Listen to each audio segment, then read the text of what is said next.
This channel does not promote any violent, harmful, or illegal activities. All content provided by this channel is meant for an educational purpose only.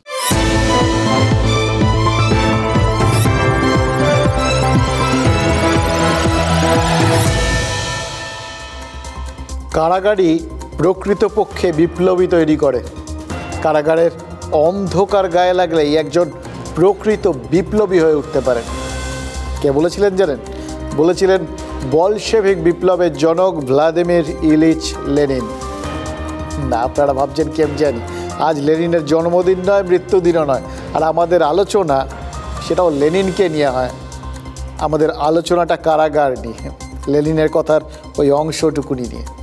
Lenin কারাগারের অন্ধকারকে বিপ্লবী তৈরির একটা কারখানা বলেছিলেন, আসল কারিগর বলেছিলেন।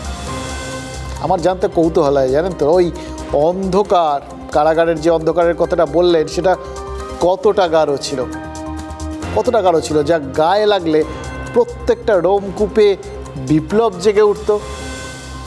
ওই আলিপুর সেন্ট্রাল জেল ঠেলে গিয়ে বা ওই যখন আন্দামানে বেড়াতে যাই তখন ওখানকার সেলুলার জেলে গিয়ে হয়তো বোঝার চেষ্টা করেছি, কিন্তু সরকার 2019-এ আলিপুর সেন্ট্রাল জেলকেও তো মিউজিয়াম বানিয়ে দিয়েছে।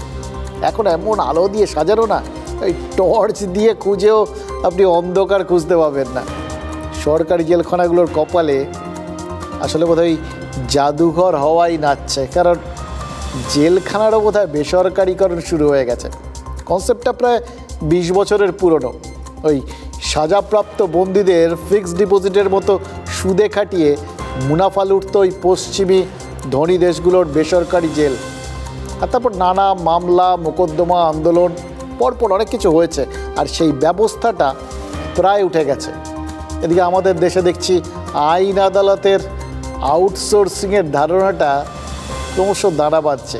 এক্ষেত্রেও এগিয়ে বাংলা, নিশ্চিন্তে থাকুন, গর্বিত হতে পারেন। এবার বাংলা কিভাবে ভারতকে পথ দেখাচ্ছে ভাবছেন তো? বলবো, আর যখন জানবেন আমি শিওর আপনাদের বুকটা না গর্বে ভরে উঠতে পারে। কিন্তু তার আগে আপনাদের জানতে হবে ওই বেসরকারি জেল বিষয়টা আসলে কি। বেসরকারি জেলখানা তাও আবার হয় নাকি? নিশ্চয়ই হয়। ধনী ও উন্নত দেশগুলিতে রমরম করে চলতো বেসরকারি জেলখানা। বেসরকারি কারাগারকে লাভজনক কারাগারও বলা হয়। বহু পশ্চিমী গণতান্ত্রিক দেশে এই কারাগার একসময় জনপ্রিয় ছিল। সরকারের সঙ্গে মাসিক বা বার্ষিক চুক্তিতে কারাগার চলত। কারাগারের কর্মীদের কম পারিশ্রমিকে কাজ করানো হতো। সস্তা শ্রম বিক্রি করে লাভ করত বেসরকারি কারাগারগুলি। কোনো গণতান্ত্রিক দেশে বন্দির যা অধিকার তা বেসরকারি কারাগারে থাকে না।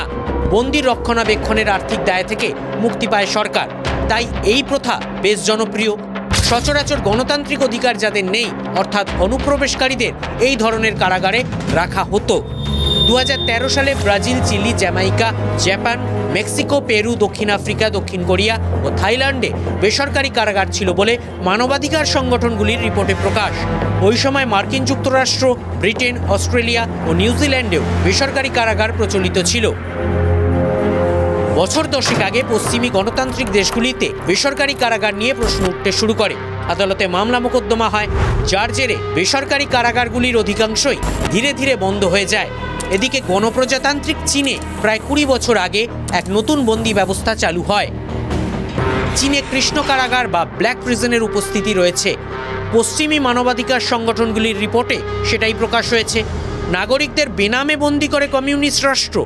মানসিক হাসপাতাল, সরকারি হোটেল, নার্সিংহোম, এই প্রতিষ্ঠানগুলিতে অস্থায়ী জেল তৈরি করা হয়। কাদের বন্দি রাখা হয় কৃষ্ণ কারাগারে? পশ্চিমী মানবাধিকার সংস্থা হিউম্যান রাইটস ওয়াচের রিপোর্ট বলছে মূলত গ্রামাঞ্চলের সহজ সরল মানুষকে কৃষ্ণ কারাগারে বন্দি করা হয়। চীনের কমিউনিস্ট পার্টির লোকাল কমিটি বা স্থানীয় পুলিশের হাতে অত্যাচারিত মানুষগুলি তারা মামলা করতে বা অভিযোগ দায়ের করতে শহরে এলে তাদের গোপনে পাকড়াও করে পার্টি বা পুলিশের খোঁচড়, তারপর চালান করে দেওয়া হয় কৃষ্ণ কারাগারে।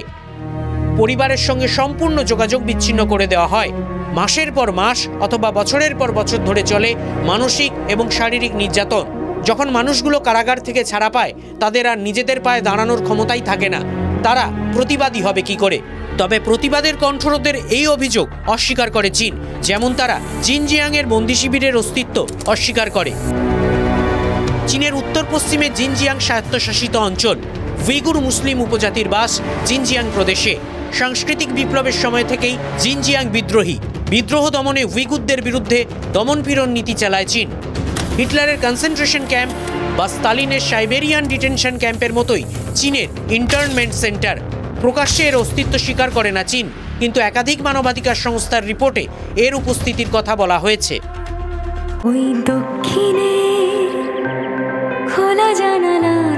গাঙ্গুলি গ্রুপ আপনার পছন্দ বোঝে।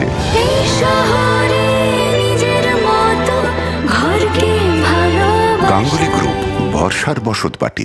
কি বুঝলেন?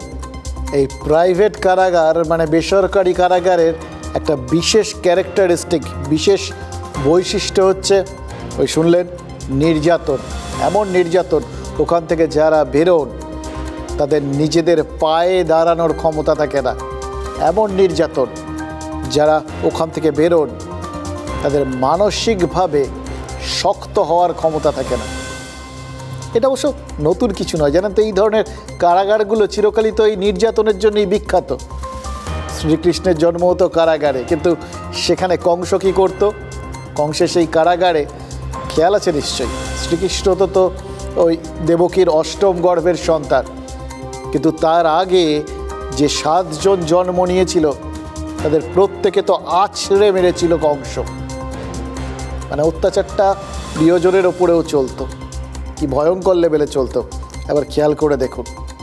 আর তারপর দেখুন মুঘল আমল থেকে শুরু করে ওই বিভিন্ন সুলতানের বিভিন্ন কারাগার, এই সব কটাতেই কোথাও গিয়ে অত্যাচারটাই ছিল প্রথম আর শেষ কথা।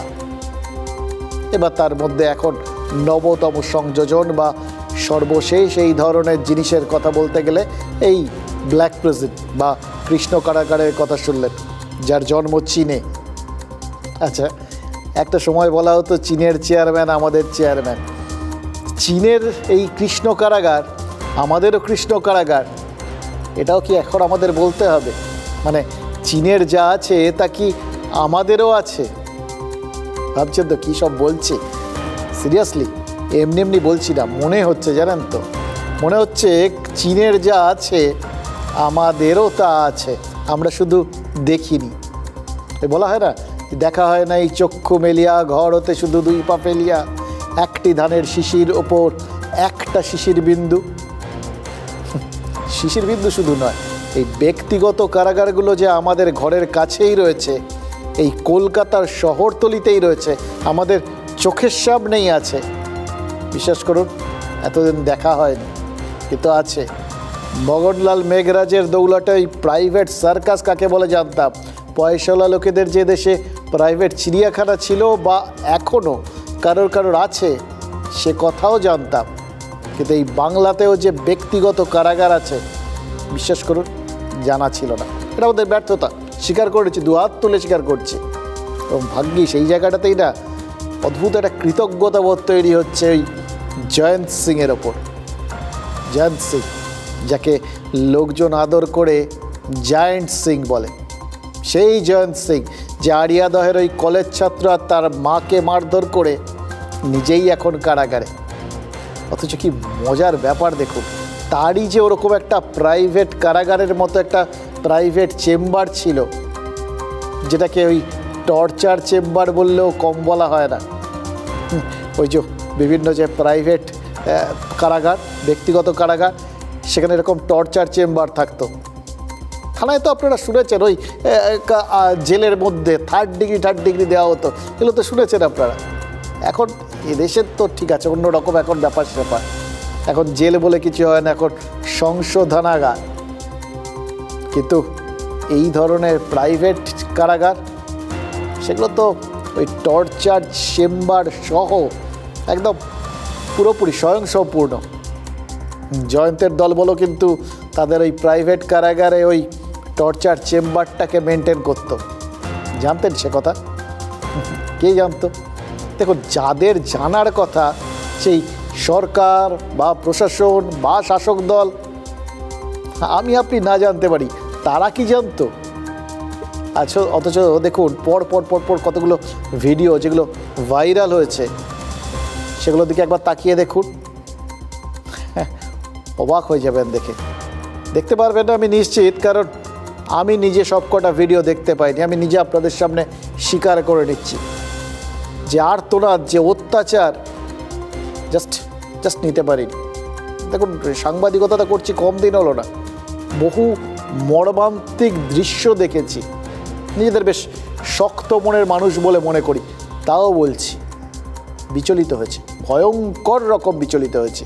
দেখা যায়নি প্রথম ভিডিওটায় না, যেটা দেখাচ্ছিলাম, তাই দেখা যাচ্ছে একজনকে চ্যাংদোলা করে ঝুলিয়ে বেধড়ক পেটাচ্ছে জয়ন্তর সঙ্গীরা। জয়ন্ত দাঁড়িয়ে দাঁড়িয়ে দেখছে আর হাসছে। দেখে ওই আমাদের সব বন্ধু বান্ধবদের কারুর বলছিলাম সেদিন কথা, তারা বলছিল এই ভিডিওটা যখন প্রথম এসছে তারপর বলছিল যে তাদের বাড়িতে, একজন বলছিল যে তাদের বাড়িতে, গ্রামাঞ্চলের দিকে বাড়ি, সম্ভ্রান্ত বাড়ি, সেখানে পুজো হয়, আর পুজোয় পাঁঠা বলি হয়। যে পাঁঠাগুলোকে ওই হাঁড়ি কাঠের মধ্যে বলি দেয়, তার পাগুলো চেপে ধরে থাকে লোকজন, মাথাটা তো হাঁড়ি কাঠেই থাকে। আর কিছু কিছুকে বলি দেওয়া হয় হাঁড়ি কাঠে না দিয়ে, তাদের সামনের পা দুটো নাকি মাথার সাথে বেঁধে দেওয়া হয়, সেগুলো একজন ধরে থাকে আর পেছনের পাগুলো আরেকজন ধরে থাকে, আর তারপর যে বলি দেওয়ার সে বলি দেয়। ছবিটা দেখুন, দেখে মনে হচ্ছে না অবিকল সেরকম একজন হাত দুটো ধরেছে, আরেকজন পা দুটো ধরেছে, ঝুলিয়ে রেখেছে, আর আরেকজন একটা বলি দেওয়ার ভঙ্গিতে, এই মাঝখানে কোপ দেওয়ার ভঙ্গিতে ওই উইকেট দিয়ে মারছে। বিজেপি নেতারা বলছেন এক কিশোরীকে ওইভাবে ঝুলিয়ে মেরেছে জয়ন্তরা, আর তৃণমূল বলছে না না, মেয়ে না, ওটা ছেলে।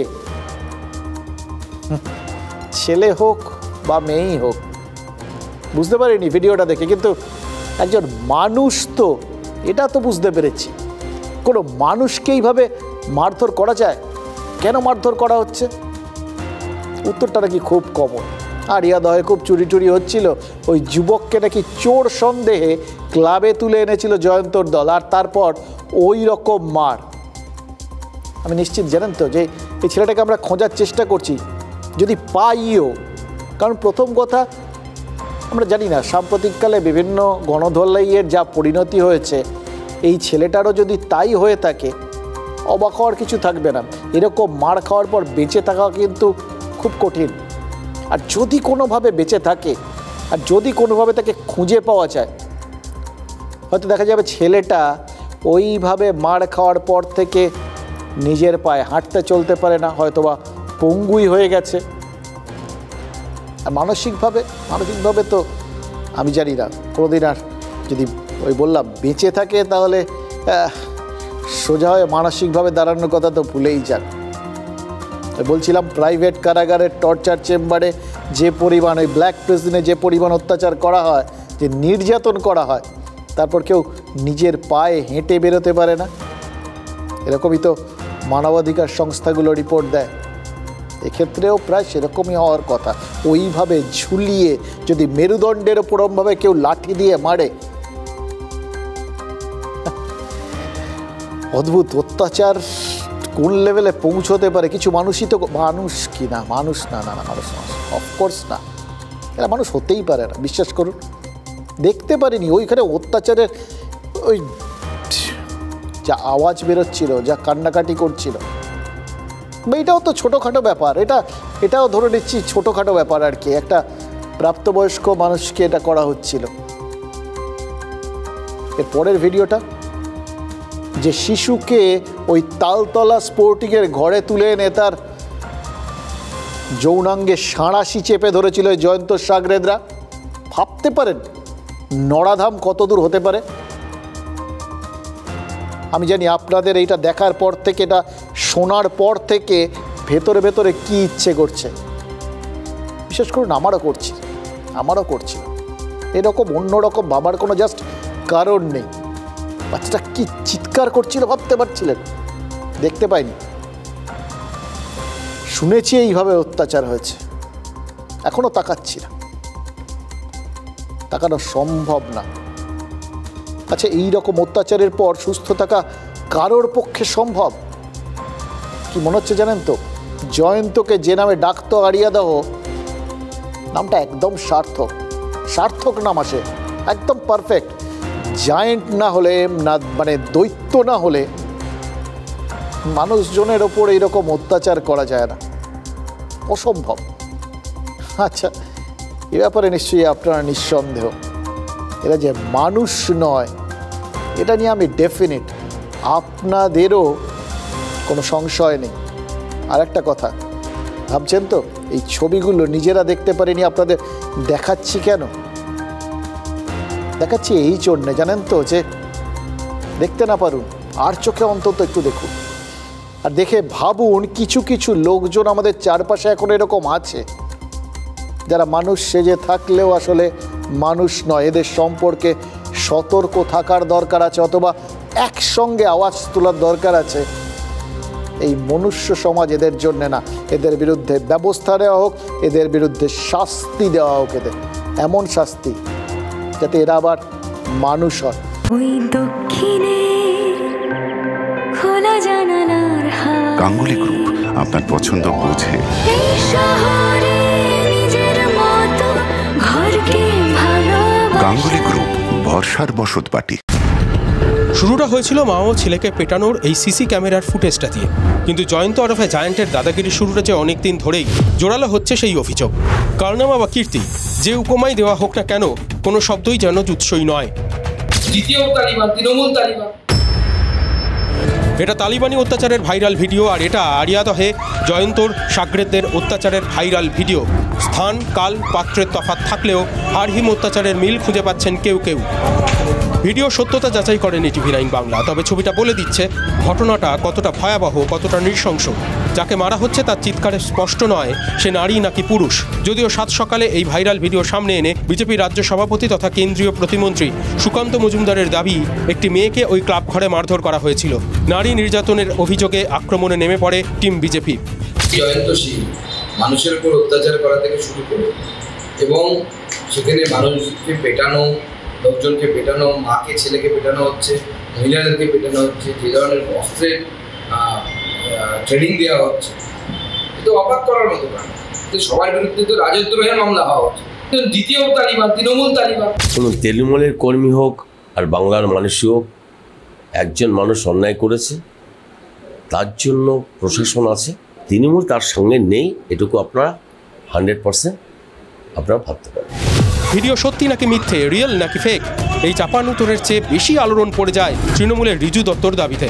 সোশ্যাল সাইটে রিজুর দাবি, ওই ভিডিওটা পুরনো, 2021-এর ভিডিও। 2021 হোক বা 22, তার মানে এমন অত্যাচার সমর্থন করা যায়? তৃণমূল বারবার বলছে কোনো মেয়েকে নয়, জয়ন্তরা মারধর করেছিল একটি ছেলেকে। মহিলাদের মান সম্মানটা কোন পায়ের তলায় নিচের দিকে নিয়ে গেছে।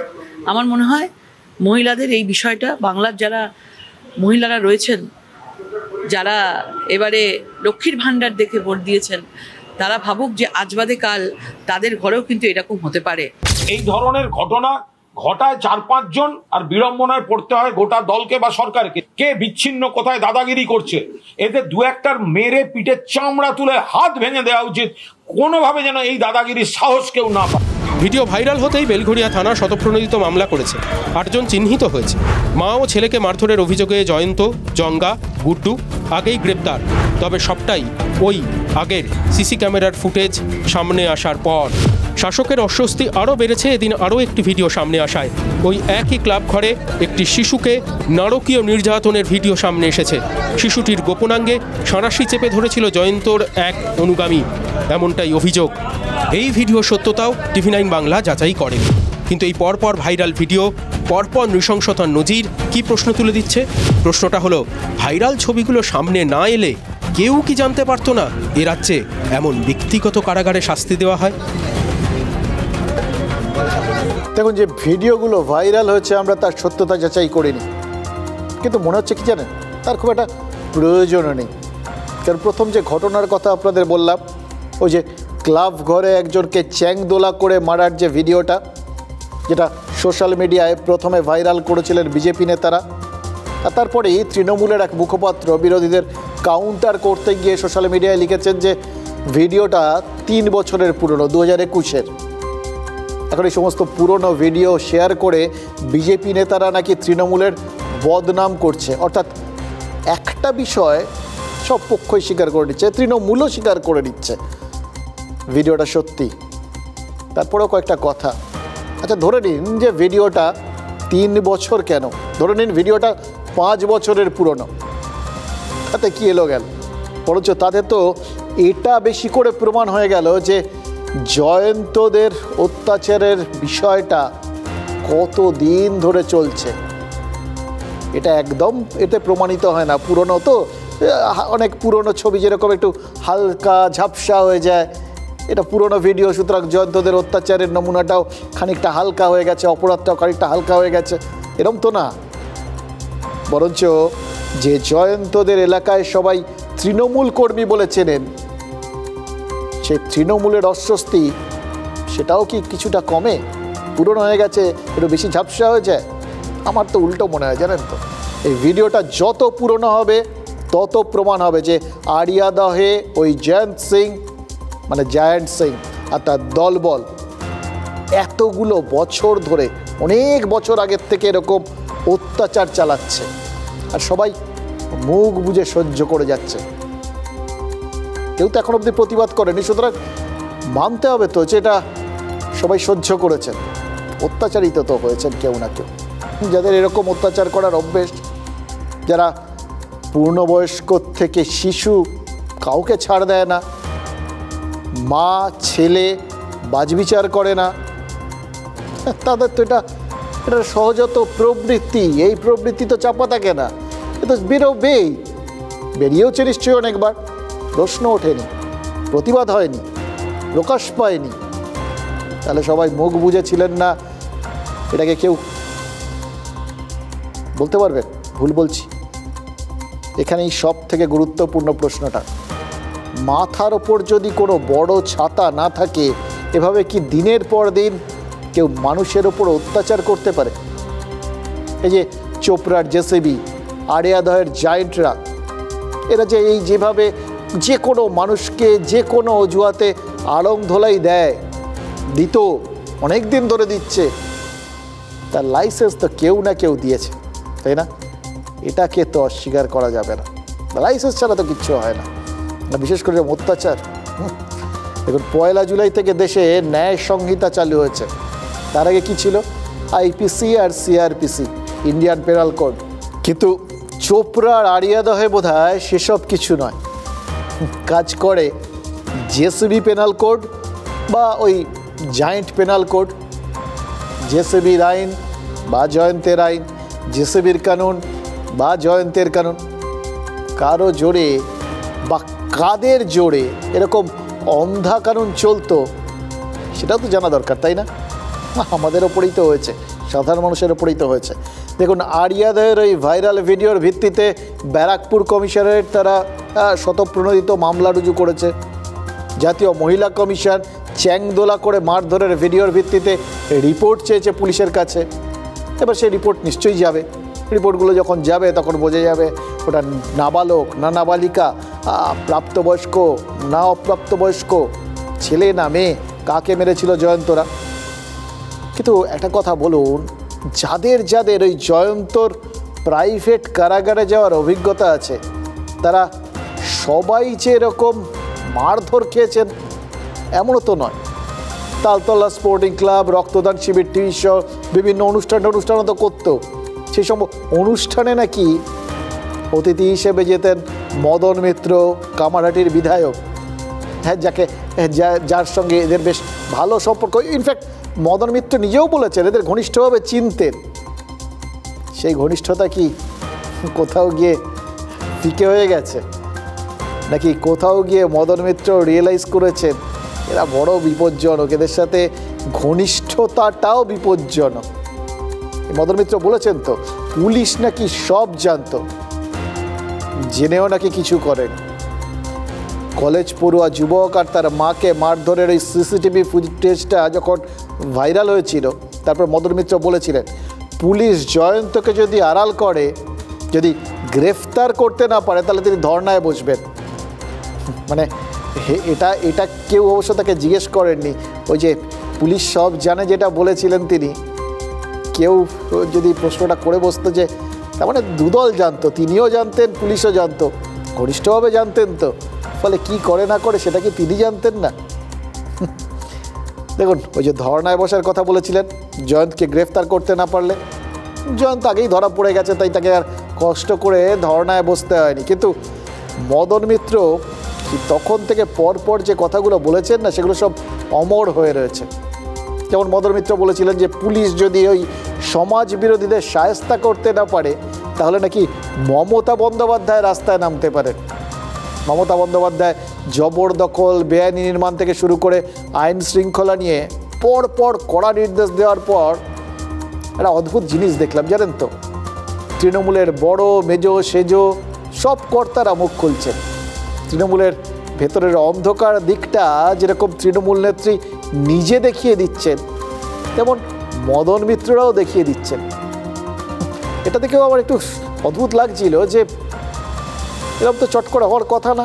মানে দেখুন, সচরাচর আমরা দেখেছি যখন এই পার্টির ভেতরের এই সমস্ত বিষয় সম্পর্কে, অর্থাৎ পার্টির ভেতরের অন্যায় সম্পর্কে মুখ খোলার হয়েছে, তখন একা মমতা বন্দ্যোপাধ্যায় মুখ খুলেছেন। খেয়াল করে দেখুন, এর আগে সেই কাটমানির প্রসঙ্গে তিনি বলেছিলেন কাটমানি ফেরত দিন, কেউ কেউ কাটমানি নিচ্ছে। এরকম বিভিন্ন সময় কখনো তিনি পুলিশকে কাঠগড়ায় তুলেছেন, কখনো পার্টির কিছু কর্মীকে কাঠগড়ায় তুলেছেন, কিন্তু তুলেছেন তিনি একা। এই প্রথম দেখলাম তার যে পেটেন্ট স্টাইলটা, সেটাকে কপি করে নিচ্ছেন তার তারাও সব একই কথা বলছেন। আচ্ছা, এতে কি ওনার বক্তব্যের জায়গাটা একটু লঘু হয়ে যাচ্ছে না? যে একটা এক্সক্লুসিভিটি ছিল, সেটা কোথাও গিয়ে ধাক্কা খাচ্ছে না? এর ফলে কি হচ্ছে? পার্টি ভার্সেস পার্টি হচ্ছে, কিন্তু তাদের লাভটা কি হচ্ছে? দেখুন, তৃণমূল নেতারা আত্মশুদ্ধির একটা শপথ নিতে পারেন, সবাই মিলে নিলেন হয়তো, কিন্তু তাতে লাভ কতটা হচ্ছে সেটা কিন্তু হিসেব করার ব্যাপার। এবং সব থেকে বড় কথা, যিনি অন্যরকম বললে লোকজন বিশ্বাস করেন, তার মতো যদি সবাই বলতে শুরু করেন, লোকে তখন সেই ব্যাপারগুলোকে কিভাবে নেবে বলুন তো? ভিডিও যেখানকারই হোক, যারাই করুক,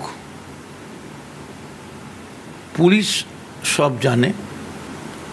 পুলিশ জানে না এমন কোনো ব্যাপার নেই। এবং এই যে দেখাচ্ছে ধরে পেটাচ্ছে, এরা কেউ ফ্যাক্টর না। ফ্যাক্টর হচ্ছে ঠিকাদার। এদের দিয়ে মানুষগুলোকে গরু মারার মতো, চোর মারার মতো, কুকুর মারার মতো পেটানো শেখায়। তারপর সেগুলো দিয়ে সব ভাড়াটে তোলে, এ করে। পেছনে ঠিকাদার রয়েছে। পুলিশ সব জানে। ঘটনাচক্রে এমন ক্লাব আছে যেখানে আমি প্রেসিডেন্ট, যেমন এখানে আরও ক্লাব আছে। এখানে আমাদের মেঘনাথ ক্লাব বলে একটা ক্লাব আছে, তার বিরুদ্ধে প্রচুর অভিযোগ, সেখানেও আবার আমি মুশকিল হয়েছে কি, আমি যে কোথায় প্রেসিডেন্ট হয়তো দেখা যাবে তালতলা ক্লাবও আমার নাম লাগিয়ে দিয়েছে। আমার তো ভয় লাগে এই গুন্ডাদের বিরুদ্ধে মুখ করতে গিয়ে একদিন আমাদেরই উপর গণপিটুনি হয়ে যাবে, এইরকম অবস্থা। হ্যাঁ, তার কারণ আমার কাছে তো রিভলভার নেই, আমার কাছে তো কিচ্ছু নেই। আমার কাছে তৃণমূলের জোড়া ফুল আর মমতা ব্যানার্জির একটা মুখ, একটা গীতা আর একটা মহাত্মা গান্ধীর ছবি রয়েছে। অসাধারণ। এইরকম যদি নেতারা সবাই সর্বহারা হয়ে যেতেন, তাহলে আমাদের দেশটার চেহারাটাই অন্যরকম হয়ে যেত। যাই হোক, কিন্তু বিশ্বাসের জায়গাটা বা ভয়ের জায়গাটা সব নেতাদেরই তো মনে হচ্ছে একই রকম। এই তো সেদিন ফিরহাদ হাকিমকে তো একই রকম আশঙ্কা প্রকাশ করতে শুনলাম, আপনাদের শুনিয়েছিলাম তাই না? ওই যে রাজ্যে চুরি ডাকাতি, গুলি চলার ঘটনা, এগুলো যখন পরপর বেড়ে যাচ্ছে দেখে তিনিও তো স্ত্রী সন্তান নিয়ে নিরাপত্তার অভাব বোধ করছেন, সেটা বলেছিলেন। আজ মদন মিত্র বললেন তিনিও হামলার আশঙ্কা করছেন এবং পুলিশের ওপর নাকি তার বিন্দুমাত্র ভরসা নেই, যখন তখন নাকি গুলি খেয়ে যেতে পারে। সবাই এক সুরে কথা বলছেন, সবার এক ভয়। এবার নেতা, মন্ত্রী, বিধায়ক, তাদের যদি এই ভয় হয়, তাহলে আপনি আমি কোথায় যাব বলুন তো? নাকি আমরা ভয় পেতে পেতে অকুত ভয় হয়ে গেছি বলে সবাই ধরছেন? সিরিয়াসলি, আমরা যে বেঁচে আছি এইসবের মধ্যে দিয়ে রেগুলার বেসিসে আমরা নিজেদের কাজকর্ম করে যাচ্ছি, আমাদের থেকে বড়, আমাদের থেকে বেশি সাহসী আর কেউ আছে নাকি? আমরাই তো অকুত ভয়, সাধারণ মানুষ। এটার বাইরে কিন্তু কোনো কথা হয় না, জানেন তো। দেখুন, আজকে ওই অত্যাচারের ভিডিও ছাড়া আরিয়া দহের আরও একটা ভিডিও ভাইরাল হয়েছে। সে ভিডিওটা খুব ইঙ্গিতবাহী। ওই ভিডিও দেখা যাচ্ছে পিস্তল চালানোর প্রশিক্ষণ দিচ্ছে টিম জায়ান্ট। এবার যাকে হাতে ধরে পিস্তল চালানো শেখানো হচ্ছে সেই ভদ্রলোকও নাকি স্থানীয় তৃণমূল কর্মী, নাম বাপ্পা। ভাবুন তো, তার মানে কামারহাটি বিধায়কের এলাকায় এরকম বন্দুকবাজের অভাব নেই, এবং তারা সবাই ট্রেনিং না নিয়ে দুম করে হাতে কিছু ধরিয়ে দেওয়া হয় না। এটার একটা কারণ আছে, জানেন তো। আপনি খেয়াল করে দেখবেন, সবাই ছোটোবেলার থেকে তো সবাই ক্লাব ঠাপ করেছেন, টুকটাক মারপিট টারপিট কেউ করেননি এরকমও না বন্ধুদের সঙ্গে। দেখবেন গায়ে হাত তোলাটা কিন্তু সবাই পারে না। আর যেটা মানে অনেক দাগি আসামির সঙ্গে কথা বলে যারা দুধে পুলিশ অফিসার, তারা বলেন সবাই বন্দুক বা ছুরি চালাতে পারে না। হাতে ছুরি ধরিয়ে দিলে বা বন্দুক ধরিয়ে দিলে সবার হাত লক্ষ্যভেদ করবে না, হাত কাঁপবে, অনেকের হাত থেকে পড়ে যাবে। তার মানে এরা এমনি টিপ প্র্যাকটিস করেন, যাতে পিস্তল টিস্তল চালানোর প্রয়োজন হলে ঠিকভাবে চালাতে পারে, সেই জন্যই প্র্যাকটিস করেছে, হাত মক্স করেছে, ট্রেনিং নিয়েছে। এবার প্রশ্ন হচ্ছে, জয়ন্তরা কাদের দিকে পিস্তল তাক করেছে এতদিন, কাদের লক্ষ্য করে গুলি ছুঁড়েছে? আরিয়া দহের এক প্রমোটার, তিনি অভিযোগ করেছেন যে তোলা না দেওয়ায় তাকে লক্ষ্য করে নাকি গুলি চালিয়েছিল জয়ন্তের গ্যাং, তার পায়ে গুলি লাগে। অর্থাৎ আমাদের সন্দেহটা ঠিক, আরিয়া দহের যে বন্দুকবাজ, যারা বন্দুক চালানো শিখেছে, জয়ন্তের দলবল, তারা শুধু প্র্যাকটিসই করেনি, তারা টার্গেটকে গুলিবিদ্ধও করে। এবং খেয়াল করে দেখুন, পায়ে গুলি লেগেছে।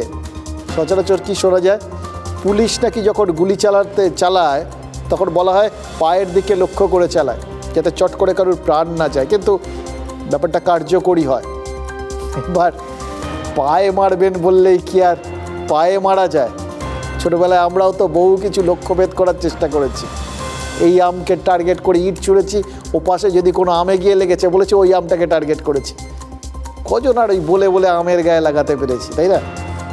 কিন্তু যারা ওই নির্দিষ্ট লক্ষ্যে গিয়ে গুলি চালাতে পারেন, তারা কতটা ট্রেন্ড এবং তাদের এই প্র্যাকটিস করাটা কতটা সার্থক, বুঝতে পারছেন?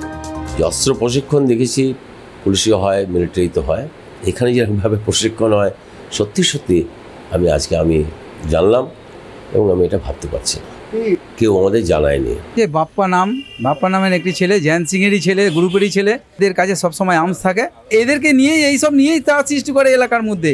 সারা রাত দিন এই চলছে ওদের, তোলাবাজি থেকে আরম্ভ করে সব কিছু চলে এদের। বন্দুক নিয়ে ঘোরাফেরা করে এরা।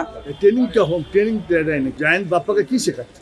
মেশিন দিচ্ছে, মেশিন নিয়ে ওকে দেখাচ্ছে গুলি কিরমভাবে করতে হয়, সেসব দেখাচ্ছে। সব প্রশিক্ষণ চলে এরকম মাঝে মাঝেই চলে। তোলা আমার থেকে চেয়েছিল, কিন্তু আমি কোনো সময় দিইনি। ওই না দেওয়াতেই আমার রাগ। ওর পায়ে গুলি লেগেছে, অল্পের জন্য পেঁচে গেছে অরিত্র। 3টে গুলি না, একটাই চালিয়েছিল, এইখানটা পুরো বেরিয়ে গেছে এরমভাবে। 2023 সালের 29শে জুন এখান থেকে সকালবেলা 11:40-45 বেরোই, আমার অ্যাটাকটা হয় 12:10। আমি বাইকে করে যাচ্ছি, আমার বাইকটার স্পিড ছিল 35 থেকে 40। থাম করে আওয়াজ, থতমতো খেলাম ফার্স্টে বাইকে, তারপরে পায়ে। একদম এই যে মৌসুমী মোড় থেকে আমার বাড়ির মাঝখানে।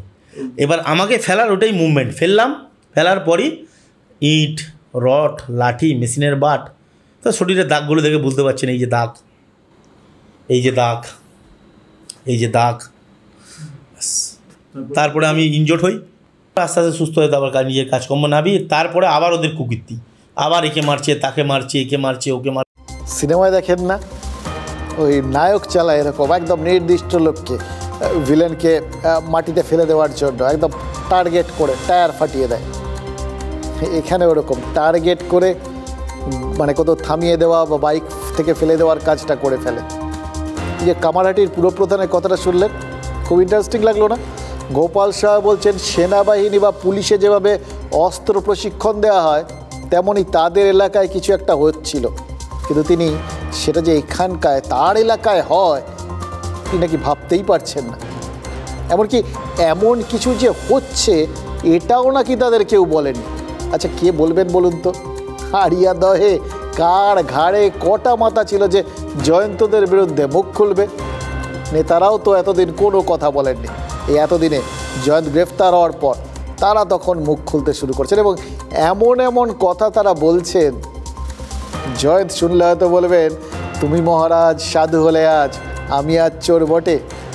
বলা তো যায় না কে কি কখন বলে। আর এই জয়ন্তের যা মেজাজ আজকেও দেখছিলাম, পাত্তাই দেয় না, পুলিশ হেফাজতে রয়েছে, ভিডিও টিডিও বেরিয়েছে, তাদের বলছে ভিডিও দেখে নিন। বিরাট আত্মবিশ্বাস আর কি, কিচ্ছু হবে না এরকম ব্যাপার আর কি। দেখুন, পিস্তল চালানোর ভিডিও ভাইরাল হওয়ার পর পুলিশ একজনকে গ্রেফতার করেছে, কিন্তু তারপরেও কি বিরোধীরা সন্তুষ্ট হবেন? বিরোধী নেতারা তো কবে থেকেই বলে আসছেন যে রাজ্যে আইন শৃঙ্খলা ভেঙে পড়েছে, পুলিশ প্রশাসন কাজ করে না, মানুষ ন্যায্য অধিকার থেকে বঞ্চিত হচ্ছে, মহিলাদের মান সম্মান নেই, চুরি দুর্নীতি এগুলো সব ওই অশ্বমেধের ঘোড়ার মতো চারপাশে ছুটে চলেছে। চারদিকে কীরকম যেন একটা ওই যা খুশি তাই করার একটা প্রতিযোগিতা চলছে। কিন্তু এই সব কথাই তো এতদিন ফুঁ দিয়ে উড়িয়ে দিয়েছে তৃণমূল। এখনও কি এইভাবে উড়িয়ে দিচ্ছেন তারা? বোধহয় না। দেখুন, লোকসভা ভোটের পর মমতা বন্দ্যোপাধ্যায় নিজে বলেছেন যে পুলিশ প্রশাসন ঠিকমতো কাজ করছে না। মুখ্যমন্ত্রী নিজে বলেছেন তৃণমূলে কিছু লোক আছে, কিছু নেতা আছে যারা টাকা তুলছেন আর জবরদখলে ইন্ধন দিচ্ছেন। আইন শৃঙ্খলা মানছেন না তৃণমূলের লোকেরাই। এ কথা মমতা বন্দ্যোপাধ্যায় বলে দেওয়ার পর বিরোধীদের কি আর দরকার পড়ে? তাদের মুখ খোলারও দরকার নেই। তারাও দেখছি সেই জন্যে আর কি নিশ্চিন্ত হয়ে বসে আছেন। বিশেষ করে কাউকেই দেখছি না যে রাস্তায় নেমে প্রতিবাদ করছেন বা মুখ খুলছেন। অদ্ভুত, তারা হয়তো মনে হচ্ছে কেউ যখন করেই দিচ্ছে এবং তিনি যখন রাজ্যের মুখ্যমন্ত্রী, তখন তো কাজের কাজটা হয়েই যাবে, কাজের কাজ হলেই হলো। প্রতিবাদ দরকার, ওরা আবার সর্বোচ্চ জায়গা থেকে প্রতিবাদ আসছে, মুখ খুলছেন, যথেষ্ট। বেগার খাটনি কে খাটে বোঝা যায়, জানেন তো। যখন এরকম সব অভিযোগগুলো আসে, যখন চারপাশ থেকে এরকম প্রতিক্রিয়া তৈরি হয়, তখন বোঝা যায় যে রাজ্যে সব কিছু ঠিক নেই। আর এটাও বোঝা যায় শাসক দলের ওপর নেতৃত্বের যে নিয়ন্ত্রণ, সেটা কোথাও গিয়ে বোধহয় আলগা হচ্ছে, জানেন তো। চারিদিকে এই যে নিয়ন্ত্রণহীনতা, এর ফলেই কি এরকম যে যেমন খুশি করো সেরকম একটা পরিস্থিতির সৃষ্টি হয়েছে। তো তাই যদি হয় তাহলে আমি আপনি কোথায় গিয়ে দাঁড়াবো বলুন তো? কারণ প্রাইভেট কারাগার তো শুধু ওই আরিয়াদা আর জয়ন্ত সিং নয়, রাজ্যের আরও কিছু জায়গায় আরও কয়েকজন চালাচ্ছে। এবং ইন্টারেস্টিং বিষয় কি জানেন, তারাও নাকি তৃণমূলেরই লোক। মমতা বন্দ্যোপাধ্যায়ের ওই রকম বার্তা, মানে এর থেকে কড়া বার্তা কোনো নেত্রী দিতে পারেন না, এই রকম আত্মসমালোচনা কোনো নেত্রী করতে পারেন না। এরমভাবে নিজের পুলিশকে কাঠগড়ায় কোনো পুলিশ মন্ত্রী তুলতে পারেন না। অথচ দেখুন, তারপরেও যখন বিভিন্ন জায়গা থেকে যা যা ঘটছে, যা যা আসছে, যা যা শুনছি, যেগুলো আপনাদের শোনাচ্ছি, সেগুলো শুনলে এটাই তো মনে হবে এত কিছুর পরেও রাজ্য যে তিমিরে ছিল সেই তিমিরেই রয়ে গেল। রাজ্য খাবি খাচ্ছে আর পরিত্রাণের পথ হাতড়াচ্ছে অন্ধকারে। এখন কি মনে হচ্ছে জানেন তো, এই অন্ধকারের ভেতর আলো ফেলতে কিছু কথা তো বলতেই হবে, ওই যে কথাগুলো না বললেই নয়।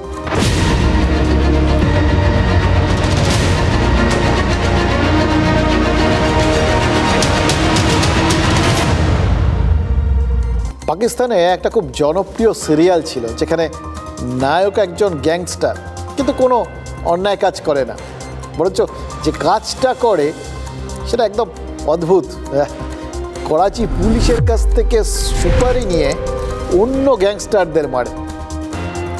এই তালতলা ক্লাবের কীর্তিকলাপ দেখে যদি প্রশ্ন করি, তারা কি ভেবেছিল যে ওই ব্যারাকপুর কমিশনারেটও এই কোথাও গিয়ে অপরাধীদের বিরুদ্ধে ব্যবস্থা নেওয়া, এই ব্যাপারটাকে আউটসোর্সিং করে দিয়েছে? তারা কি নিজেরাই সব দায়িত্বগুলো নিজেদের কাঁধে তুলে নিয়েছিল, পুলিশের কাজগুলো নিজেদের কাঁধে তুলে নিয়েছিল? দেখুন, বাহিনী আর ইউনিফর্মের প্রতি কোনো রকম অসম্মান প্রদর্শন আমাদের উদ্দেশ্য নয়, কিন্তু একটা ক্লাব দিনের পর দিন এইভাবে ধরে এনে লোকজনকে, এবং সেটাতে মানে বয়স নির্বিচারে এইভাবে 3rd ডিগ্রি ট্রিটমেন্ট দিচ্ছে, বিচার সভা বসাচ্ছে, অত্যাচার করছে, পুলিশ কিচ্ছু জানতে পারলো না। এটা যদি হয় তাহলে কিন্তু মানতে হবে হয় পুলিশের গোয়েন্দা নেটওয়ার্ক বলে কোনো কিছুই আর অবশিষ্ট নেই, অথবা কোনোদিন ছিলই না। তার মানে এই জনপথটাকে এবার জঙ্গিরাও টার্গেট করতে পারে, কারণ এখানে তো প্রতিরক্ষা ব্যবস্থাটা, পুলিশি ব্যবস্থাটা সবটাই দুর্বল। আরেকটা জিনিস হতে পারে, পুলিশ কি সব জেনেও চুপ করেছিল? কারণ তারা কি ভেবেছিল যে জয়ন্ত সিং শাসক ঘনিষ্ঠ? দেখুন, এখন নেতারা সবাই যতই ছোঁয়াচে এড়ানোর চেষ্টা করুন, এই রাজনীতির জল হাওয়া গায়ে না লাগলে একটা পাতি মস্তান পাড়ার রংবাজ সে গ্যাংস্টার হয়ে উঠতে পারে না। এই তালতলা ক্লাবের এরকম বেসরকারি থানা বা বেসরকারি কারাগার হয়ে ওঠার পেছনে, এরকম টর্চার চেম্বার হয়ে ওঠার পেছনে রাজনৈতিক অনুমোদন একদম নেই, এটা ঠিক বিশ্বাস করা সম্ভব না। কেউ পারবে না, আপনারাও করছেন আমি জানি। আর শুধু থানা পুলিশ নয়, বিচারটাও কি এদের জন্য বেসরকারি হয়ে গেছে? বিচার ব্যবস্থা চারপাশে দেখুন, এই যে সালিশি আদালত, এগুলো তো বেসরকারি আদালত ছাড়া আর কিছু। আপনাদের কি মনে হয়? আজকে জানেন সাকরাইলের কান্দুয়ায় কি হয়েছে? অদ্ভুত লাগছে। চারপাশে পরপর কদিন ধরে আপনাদের সালিশির কথা বলছি, সালিশির ব্যবস্থা নেওয়া হচ্ছে, পুলিশ ব্যবস্থা নিচ্ছে, এই সমস্ত বলছি টলছি। তাতে কোথায় সব জিনিস বন্ধ হবে? পরপর একের পর এক খবর সামনে আসছে। আজকের খবরটা ভাবুন, ব্যবসায়ী শাহাবুদ্দিন সেপাইয়ের সঙ্গে তার স্ত্রীর ঝগড়া হয়েছে, মেয়ের বিয়ে দেওয়া নিয়ে স্বামী স্ত্রীর মধ্যে একটা মতান্তর ছিল। এরকম হয়ে থাকে, বউ রেগে গিয়ে মেয়েকে নিয়ে বাপের বাড়ি চলে যান, এটা একেবারেই ঘরোয়া সমস্যা। কিন্তু মুশকিল হচ্ছে, সমস্যা তো ফলে সালিশি নিজে দায়িত্ব নিয়ে নিয়েছে যে এখানে নাক গলাতে হবে। ওই 5 লাখ জুজুর শাহ গ্রাম পঞ্চায়েতের উপপ্রধান শেখ খলিল আহমেদ 15 থেকে 20 জন লোকজন নিয়ে গিয়ে শাহাবুদ্দিনের বাড়িতে এসে নিজেই বিচার সভা বসিয়ে দিয়েছেন। সালিশি খাপ পঞ্চায়েত, দ্রুত বিচারে শাহাবুদ্দিন সেখানে দোষী সাব্যস্ত হয়ে গেছেন, আর হাতে গরম শাস্তির ব্যবস্থাও হয়ে গেছে আর কি। সেখানে ওই খলিল আহমেদের শাগরেদরা শাহাবুদ্দিনকে ধরে বেদম পিটিয়েছে এক দফা। কোনো রকমে শাহাবুদ্দিন পালিয়ে নিজের এক আত্মীয়র বাড়িতে গিয়ে ঢোকেন।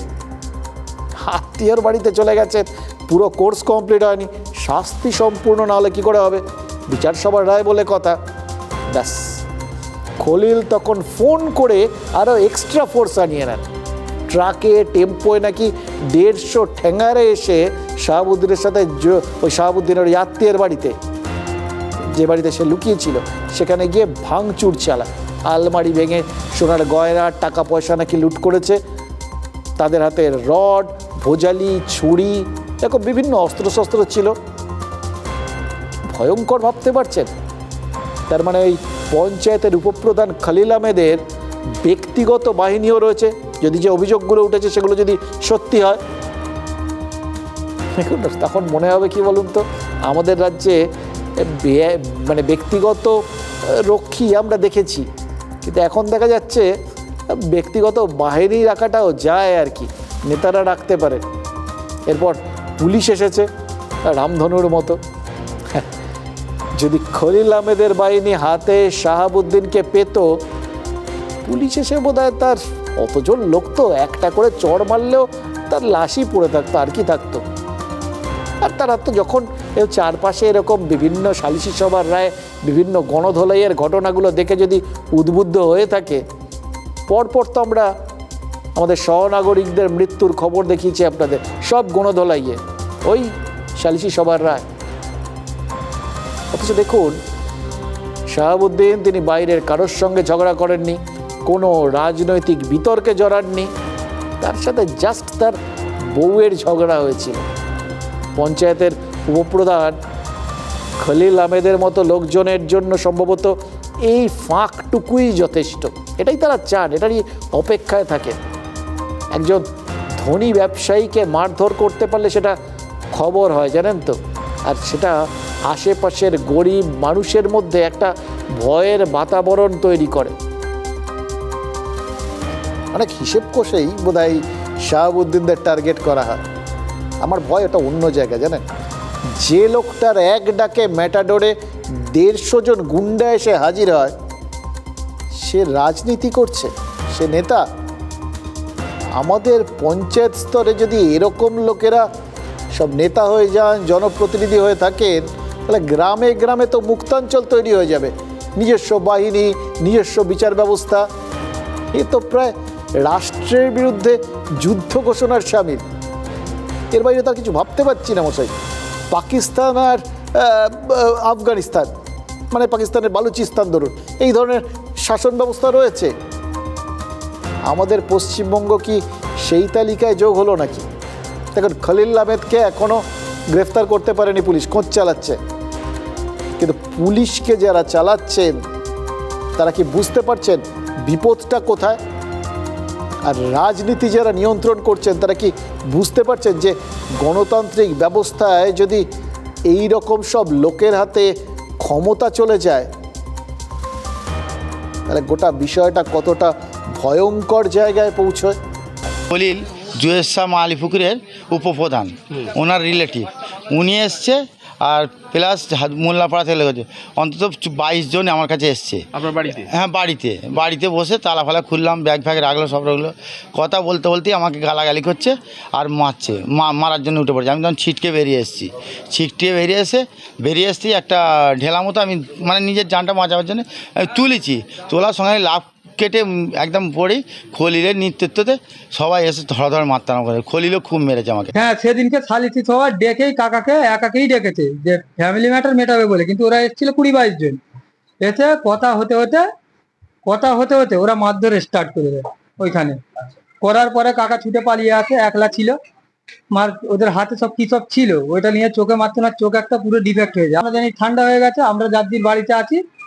আসার পর দেখছি হো করে আসছে, আমি তো চলে গেছি। ওইখান থেকে পাড়াপতি সবাই বলছে ওদের রাতে হেঁসো ছিল, রড ছিল, আমার এইসব যন্ত্রগুলো ছিল এখানে। আপনার বাড়িতে হয়নি? না, আমার বাড়িতে হয়নি। আমরা কোনো দোষী না। আমার বাড়িটা ভাঙলো কিরকম হবে আমি সেটাও নিজেও বুঝতে পারছি না। ঢুকে পড়েছি দলের মধ্যে, কাজ করছে, এরকম কোনো রেসপন্সিবল লিডার নয়, এরা কিছু hooligan. Police will take action. আমি কমিশনারের সঙ্গে কথা বলবো, কমিশনার যাতে ইমিডিয়েট অ্যাকশন নেয়, এবং ওখানকার ওসি বিশ্বজিৎ ব্যানার্জি, সে খুব এফিসিয়েন্ট অফিসার, অবশ্যই অ্যাকশন। ওরা তো বসার আগে আমাকে জানায়নি। আমাকে জানালে নিশ্চয়ই আমি এটা প্রশাসনের দ্বারস্থ হতাম এবং ওদের আইনত ব্যবস্থা নিতে বলতাম। কিন্তু যখন হয়ে গেছে ঘটনা, তখন নিশ্চয়ই আইনত ওদের শাস্তির দাবি আমিও করবো, যাতে শাস্তি পায়। যারা টিএমসির ক্যাডার, তারা আইন তো নিজের হাতে তুলে নিচ্ছেন, এবং একটা মানে বিক্ষিপ্ত ঘটনা নয়, রেগুলার বেসিসে আজকে এই ঘটনা শুরু হয়েছে, যেখানে বেশিরভাগ ক্ষেত্রেই আমরা দেখতে পাচ্ছি তৃণমূলের কর্মী বা তৃণমূলের সমর্থক যারা এই কাজগুলো করছে। এবং মমতা ব্যানার্জির তরফ থেকে কোনো স্টেটমেন্ট নেই, সরকারের তরফ থেকে কোনো স্টেটমেন্ট নেই। বারবার আমাদের দলের তরফ থেকে বলা হয়েছে, সরকারের তরফ থেকে বলা হয়েছে, স্বয়ং মাননীয় মুখ্যমন্ত্রী তথা আমাদের দলের সুপ্রিমো বলেছেন যে এই ধরনের কাজকে আমরা কোনোভাবে সমর্থন করি না, আইন কেউ নিজের হাতে তুলে নিতে পারবে না। এবং আপনারা দেখেছেন যে আমাদের দলেরও কেউ যদি এই ধরনের কাজে যুক্ত থেকে থাকে, তাদের বিরুদ্ধে দলগতভাবে এবং প্রশাসনিকভাবে পদক্ষেপ নেওয়া হয়েছে। এক্ষেত্রেও তার ব্যতিক্রম হবে না যদি এই ধরনের ঘটনা ঘটে থাকে। শুনলেন তো, শান্তনু সেন বলছেন যে সুপ্রিমো বারবার বলেছেন, দল বলছে এই ধরনের ঘটনা তারা সমর্থন করে না, আইন এভাবে হাতে তুলে নেওয়া যায় না। তাহলে কারা কথা শুনছে না বলুন তো? মন্ত্রী অরূপ রায় বলেছেন দলে কিছু বাজে লোক ঢুকে পড়েছে। এবার খেয়াল করে দেখুন, এবার নবজোয়ার যাত্রায় কিন্তু এই পঞ্চায়েত প্রার্থী সব বাছাই হয়েছিল ঘুরে ঘুরে। এবার তার মানে নবজোয়ারের ফাঁকে কিছু বেনজলও ঢুকে পড়েছিল, এটাই বোঝা যাচ্ছে। আরেকটা কথা, এক একজন একটা বক্তব্য শুনি, ইন্টারেস্টিং লাগে। এই যে বিধায়ক প্রিয়া পাল বলছেন যে সালিশি বসার আগে তো জানায়নি, জানালে প্রশাসনকে বলতেন। তার মানে এক্সপেক্ট করছেন যে এরপর থেকে অপরাধীরা বিধায়ককে বলে কয়ে অন্যায় করবেন, তারপর অপরাধ করবেন, তার আগে নয়।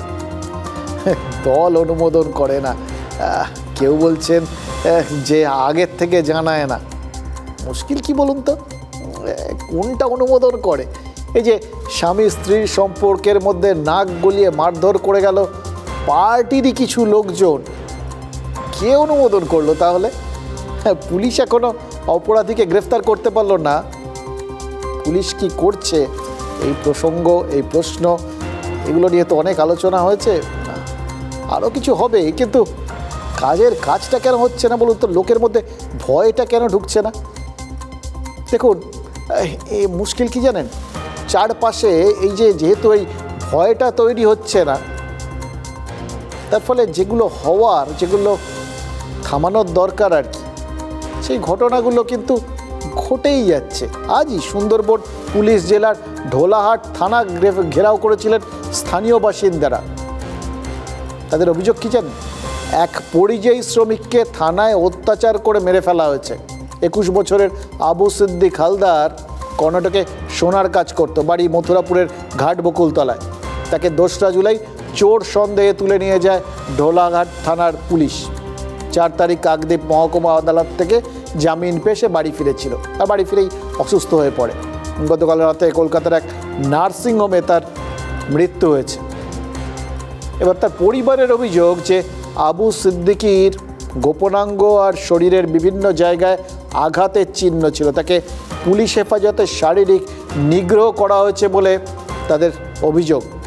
সুন্দরবন জেলার পুলিশ সুপার কোটেশ্বর রাও নলাভাট তিনি জানিয়েছেন, কোর্টে পেশের সময় মেডিকেল রিপোর্টে আবু সিদ্দিক ফিট ছিলেন, তবু অভিযোগ উঠেছে। তাই বিচার বিভাগীয় তদন্ত হবে। কারণ ইমেলে সুন্দরবন পুলিশ জেলা সুপারের কাছে অভিযোগ দায়ের করেছে পরিবার। তাদের অভিযোগ এক সাব ইন্সপেক্টর সহ 4 পুলিশ কর্মীর বিরুদ্ধে। তাহলে ভাবুন, নেতা থেকে পুলিশ সবাই যদি এইভাবে অভিযুক্ত হতে থাকেন এবং সবাই যদি এরকম অতি সক্রিয়ভাবে, জানি না কি করছেন, কোনটা কাজ কোনটা আকাজ, কিন্তু 4-5টা না কিরকম অদ্ভুতভাবে যেন একটা নিরাপত্তাহীনতার চাদরে মোড়া হয়ে যাচ্ছে, জানেন তো। আমাকে লকআপের ভিতরে রেখে দিয়েছিল, তো আমাকে লকআপের ভিতরে বসিয়ে রেখে ওকে নিয়ে ছাদের উপরে 4টে পুলিশ নিয়ে চলে যায়, গিয়ে মেরে মেরে লাঠি ফাটিগুলো সব ভেঙে দিয়েছে। হ্যাঁ, তারপরে ভাইপো নিচে যখন নিয়ে আসা হলো, নিয়ে আসার পরে যখন জামিন হয়ে যায়, তারপরে হসপিটালে যখন আমি নিয়ে যাব, তখন আমার ভাইপো বলল যে এরকম আমার পিছনে লাঠি ঢুকিয়ে দিয়েছে। পুলিশ এত মার মেরেছে, পুলিশের মারে ছেলেটা মারা গেল। মারা যাওয়ার কিছুক্ষণ আগে ঢোলা থানার বড়বাবু কিছু স্টাফ নিয়ে গিয়ে ওখানে বলল যে খরচা যা হবে আমরা খরচা করব, তুমি 50,000 টাকা নাও, ওকে বাঁচাতে হবে, কিডনি যা পাল্টাতে হয় পাল্টাও, আর তুমি এটা ম্যানেজ করো আমাদের। আমরা চাইছি যে এই বিষয়টা সিবিআই তদন্ত চাই। আমরা প্রকৃত চুরিটা কে করলো, কেন ছেলেটা এত মেরে দিল, আমরা সিবিআই তদন্ত চাই। ফাঁসিয়ে দিল, ফাঁসিয়ে তার পুলিশ মারলো, টাকার লোভে ঢোলা থানার পুলিশ তার মারলো। আজকে দুনিয়া থেকে বাচ্চাটা শেষ হয়ে গেল। আমরা চাই পুলিশের ফাঁসি চাই। আজকে ওখানে মেরেছে, কালকে ওই থানা মারবে, কালকে ঢোলা মারবে, কালকে মথুরাপুর মারবে। এই ক্ষমতা পুলিশের আইন চাই, আইনে সব বিচার হবে। তার জন্য তার মেরে শাস্তি দেওয়ার কোনো ক্ষমতা আছে না। দেখুন, আবার বলছি, এগুলো অভিযোগ, এবং এই অভিযোগগুলো যদি আদৌ সত্যি হয় তাহলে কিন্তু কিছু প্রশ্ন মনের মধ্যে আসছে, জানেন তো, যেগুলো না করে পারছি না। অদ্ভুত একটা বিষয় হয়েছে, তো এই প্রশ্নগুলো উঠছে। এগুলো সত্যি কথা বলতে কি, নর্মালি যখন আমরা কিছু বলি তখন কিছু একটা সাব্যস্ত করার জন্য বলি, কিছু একটা জিনিস আপনাদের সামনে কংক্রিট করার জন্য বলি। এক্ষেত্রে পারছি না, শুধু প্রশ্নগুলো মনের মধ্যে আসছে, ভাবছি, আপনারাও নিশ্চয়ই ভাববেন। আচ্ছা, এই পেটানোর স্বভাবটা কি ছোঁয়াচ্ছে, নাকি কোথাও গিয়ে চারপাশে যেরকম লোকজন পেটানোয় সক্রিয় উঠেছে বলে চারপাশে বিভিন্ন ঘটনা ঘটছে, কোথাও গিয়ে কি পুলিশও মনে হচ্ছে, তাদের কি মনে হচ্ছে যে তাদেরও এরকম সক্রিয় হয়ে ওঠা দরকার? আরেকটা জিনিস, এটা খুব বড় একটা জায়গা মনের মধ্যে খচখচ করছে। দেখুন, এনআরএস মেডিকেল কলেজের হোস্টেলে কোরপান শাহকে পিটিয়ে মারা হয়েছিল 2014 সালে।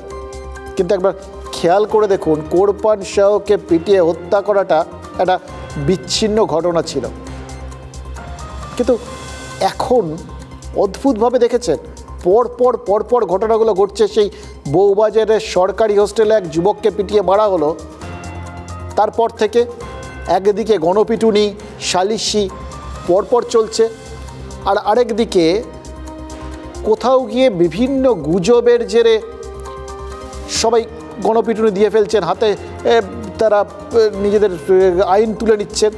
সেই শিয়ালদা বনগা লাইনে লোকাল ট্রেনে সন্তান কোলে মাকে দেখে ছেলে ধরে বলে ভাবলেন নিত্যযাত্রীরা, মারধর করলেন।